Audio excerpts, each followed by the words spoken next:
नमस्कार दोस्तों, मैं सुशील कुमार आपका एक बार पुनः स्वागत करता हूं। दोस्तों, आज के वीडियो में हम लोग पीएफएमएस यानी पब्लिक फाइनेंशियल मैनेजमेंट सिस्टम के विषय में जानेंगे।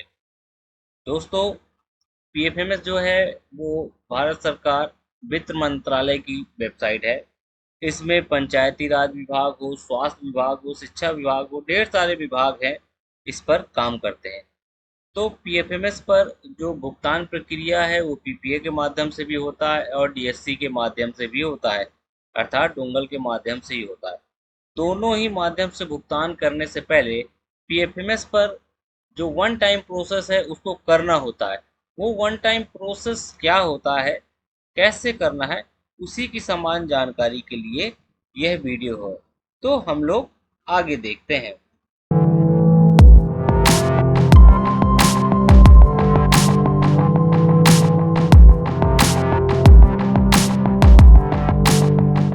तो जैसा कि आपको दिखाई दे रहा है कि इसमें एक लाल कलर से मैसेज दिया हुआ है कि please verify your email ID and mobile number before 1 October 2023, otherwise you will not be able to log in on PFMS website, please ignore if already done. इसका मतलब ये है कि दोस्तों की पीएफएमएस पे कई सिक्योरिटी रीजन के कारण जो पहले से मोबाइल नंबर और ईमेल वगैरह पड़े हैं यूजर्स के, तो उनको अपडेट करने के लिए मैसेज दे रहा है कि आप लोग अपडेट कर लें और वेरीफाई कर लें। अदरवाइज 1 अक्टूबर 2023 के बाद आप पीएफएमएस को ओपन नहीं कर पाएंगे यदि उसमें आपका नंबर और ईमेल अपडेट नहीं है। ऐसा क्यों होगा? क्योंकि जब आप लॉगिन करेंगे तो उसमें हो सकता है कि वो पासवर्ड रीसेट कराए और उसमें ओटीपी वगैरह आएगी। तो अगर आपका जो नंबर है और मोबाइल अपडेट नहीं होगा तो वो आपको हो सकता है लॉगिन करने की इजाज़त ना दे, जैसा कि मैसेज दिया गया। अब चूंकि हमने बताया था कि ये जो वीडियो हम जो बनाए हैं कि जो उसका वन टाइम प्रोसेस एक्चुअली करना क्या क्या होता है, कैसे करते हैं, हम वो अगले वीडियो में देखेंगे। पर करना क्या क्या होता है वो हम इस वीडियो में जानेंगे। तो आप सबसे पहले क्या करें, जो पीएफएमएस की एडमिन आईडी होती है उसमें आपको स्कीम ऐड करनी पड़ेगी। जैसे आपको 15वां वित्त हो, पंचम वित्त हो, राष्ट्रीय ग्राम स्वराज अभियान हो, या आपका अंत्येष्टि स्थल हो, बहुउद्देशीय पंचायत भवन हो, या आपका स्वच्छ भारत मिशन ग्रामीण हो, या अन्य विभाग की जो स्कीमें हो। ये तो पंचायती राज विभाग की स्कीमें हैं जो पीएफएमएस पर रन करती हैं और पीएफएमएस के माध्यम से ही उनका भुगतान होता है। कुछ ई ग्राम स्वराज पोर्टल के माध्यम से होता है, लेकिन उसमें बैकग्राउंड में पीएफएमएस ही चलता है।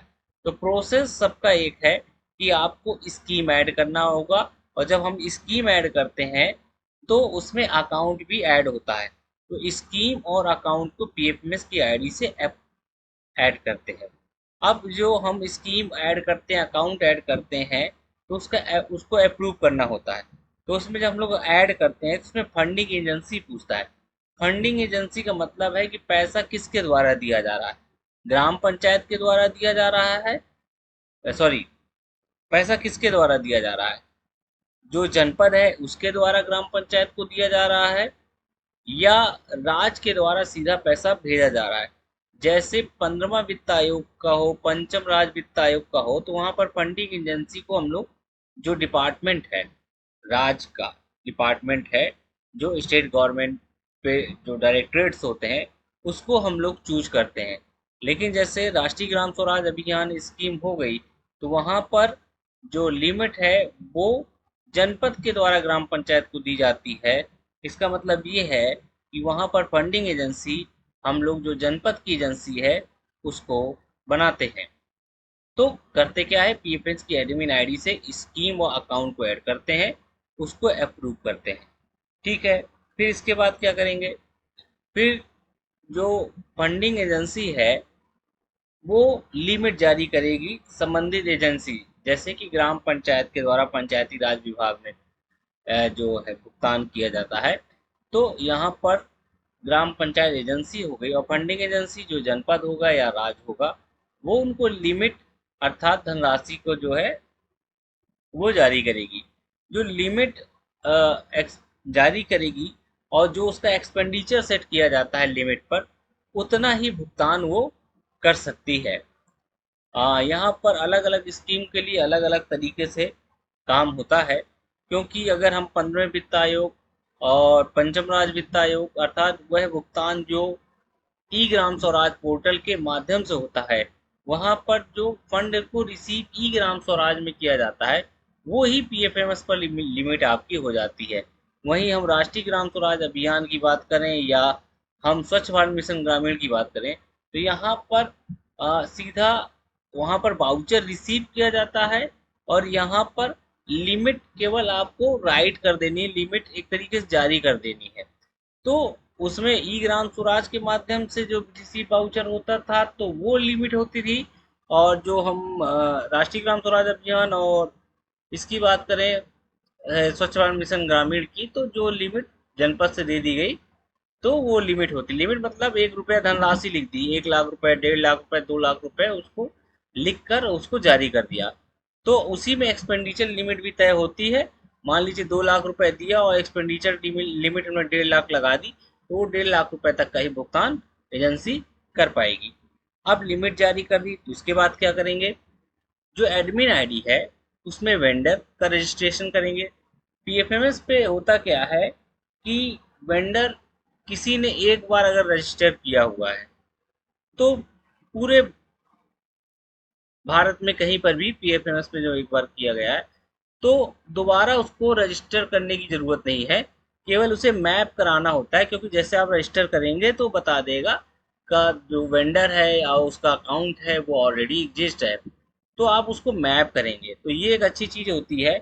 जैसे ई ग्राम स्वराज में सभी ग्राम पंचायतों को अपने वेंडर्स, भले एक ही वेंडर्स हो लेकिन सभी को अलग अलग रजिस्टर करना पड़ता है, लेकिन पीएफएमएस में जब हम डायरेक्ट बात करते हैं तो वेंडर एक बार रजिस्टर किया जाता है, बाकी जो अन्य एजेंसियां हैं वो उसको मैप कर सकती हैं।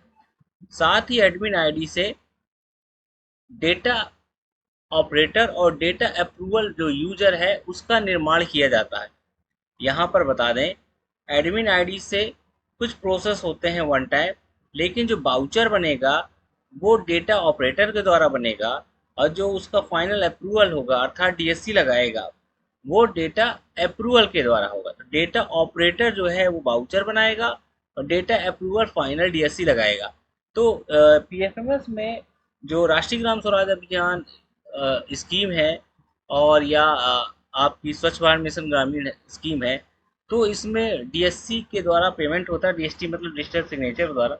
और इसमें जो चेकर होता है, अर्थात चेकर का मतलब अध्यक्ष है यहाँ पर, तो उसे डेटा अप्रूवल कहा है। जैसे ग्राम पंचायत में चेकर है ग्राम प्रधान, तो वहां पर ग्राम प्रधान की डीएससी लगेगी। और ऑपरेटर है सचिव, तो डाटा ऑपरेटर वाउचर बनाएगा और डेटा अप्रूवल वो है उस वाउचर को अप्रूव करके अपने डीएससी को अर्थात सिग्नेचर को लगाएगा। तो ये यूजर का निर्माण इसमें होता है। ये सारा काम वन टाइम है। आगे देखते हैं। अब होगा क्या कि जो डाटा ऑपरेटर और डाटा अप्रूवल जो यूजर का निर्माण किया गया है, वहां पर डाटा अप्रूवल की आईडी को ओपन करेंगे और उसमें डीएससी को रजिस्ट्रेशन करेंगे, मतलब उसको रजिस्टर करेंगे। डीएससी का जो रजिस्ट्रेशन है उसको हम लोग करेंगे। फिर एडमिन आईडी को ओपन करके उसको जो डीएससी लगाई गई है उसे अप्रूव करेंगे, और अप्रूव करने के बाद जो सिग्नेचर कॉन्फ़िगरेशन होता है वहाँ पर सिग्नेचरी कॉन्फ़िगरेशन लिखा शब्द होता है, तो जो उसका सिग्नेचर होता है उसके कॉन्फ़िगरेशन को ऐड किया जाता है। इतना जो काम है ये लगभग लगभग एक बार का काम है जो करना होता है। एक बार इतना आपने काम कर लिया तो अब हमें काम नहीं करना होता, सीधा वाउचर बनाना है और भुगतान करना है। तो पीएफएमएस में जो पेमेंट है वो काफ़ी आसान है, लेकिन उसका जो वन टाइम प्रोसेस है कई बार दिक्कत होती है, लेकिन ये भी आसान है। अगर हम प्रोसेस से करेंगे तो चीज़ें आसानी के साथ हो जाती है। तो ये छोटा सा वीडियो है और इस छोटे से वीडियो में आज के लिए हम इतना ही रख रहे हैं। लेकिन जैसा इसमें लिखा है to be continued, it means जो हमारे नेक्स्ट वीडियो होंगे उसमें ये सब कैसे करते हैं उसके विषय में हम जानकारी देंगे कि किस प्रकार हम लोग एजेंसी को ऐड करते हैं। वैसे तो राज्य स्तर पर सभी प्रकार की एजेंसियां ऐड हैं। कोई भी यूजर्स को अब नई एजेंसी ऐड करने की ज़रूरत नहीं है। बस ऐड क्या होना करना होता है, स्कीम ऐड करनी पड़ती है, अकाउंट जिसमें ऐड किया जाता है, मेकर और चेकर अर्थात डाटा ऑपरेटर और डाटा अप्रूवल का निर्माण करना पड़ता है, डीएससी करनी पड़ती है, मतलब ग्राम पंचायत की जो एडमिन आईडी है जिसको एजेंसी कहा गया है, उसको एजेंसी को हमें रजिस्टर नहीं करना है, उसकी आवश्यकता नहीं है। केवल और केवल क्या होगा, जो data approval, data operator, vendors, DSC registration, यह काम है जो वन टाइम करना होता है, बार बार करने की ज़रूरत नहीं पड़ती है। तो आज के लिए इतना ही। उम्मीद करता हूँ कि पीएफएमएस के विषय में जो समान जानकारी दी है उससे आपको लाभ हुआ होगा, और अगले वीडियो में हम लोग इन चीज़ों को और डिटेल से देखेंगे। आज एक शुरुआत है और एक समान जानकारी का एक छोटा सा वीडियो है। आज के लिए इतना ही। अगले वीडियो तक के लिए आप सभी का बहुत बहुत धन्यवाद।